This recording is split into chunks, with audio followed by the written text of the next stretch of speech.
Իսրայելը և Միացյալ Նահանգները պատանների ազատարձակման նոր համաձայնագիր են մշակում։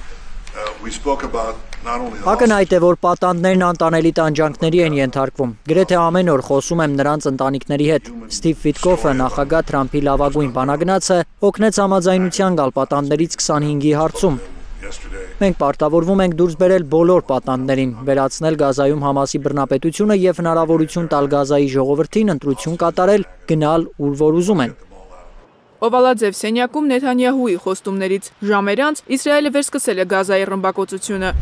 Երկու զոհ կա, մեկ լրագրող և մեկ խաղաղ բնակիչ, վիրավորներ էլ կան։ Թիրախում այս անգամ Գազայի հատվածի հարավում Խան Յունիսի Նասեր բժշկական համալիրի հիվանդանոցի մոտ գտնվող լրագրողների վրանն է եղել։ Պայթյունը որոտացել է լրագրողների ճամբարում։ Թիրախում Պաղեստինն այսօր գործակալությանը պատկանող լրագրողների վրանն է եղել։ Երկու մարդ է զոհվել՝ լրագրող Հելմի Ալ-Բաքավին և մի քաղաքացիական անձ։ Նա պարզապես մոտակայքում է եղել։ Բազմաթիվ լրագրողներ են վիրավորվել։ Հարվածից հետո Իսրայելի բանակը հայտարարել է, թե թիրախավորել է Խան Յունիսի շրջանում Համասի ահաբեկիչ Հելմի Ալ-Բաքավիին։ Նա ըստ Սախալի ծպտյալ լրագրող է, լրատվամիջոց ունի, բայց իրականում Համասի ահաբեկիչ է։ Մենք կոչ ենք անում ՄԱԿ-ի անվտանգության խորհրդին շտապ նիստ հրավիրել դադարեցնելու հանցագործությունները լրագրողների, բուժաշխատողների և քաղաքացիական պաշտպանության անձնակազմի դեմ։ Իսրայելական ուժերը կշարունակեն հանցագործությունները, քանի դեռ զգում են, որ անձեռնմխելի են։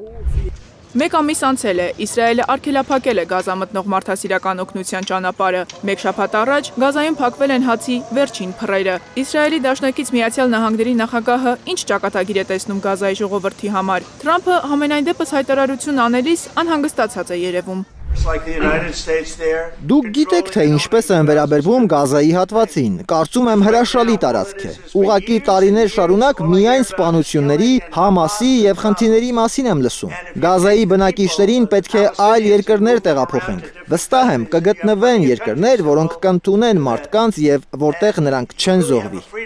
Թրամփի և Նեթանյահուի խոստումներից ու հայտարարություններից անհանգստացած հարյուրավոր մարդիկ Դաքայի փողոցներում են, կոչ են անում մուսուլմանական աշխարհին միավորվել, կանխելու Իսրայելի բարբարոսական հարձակումները։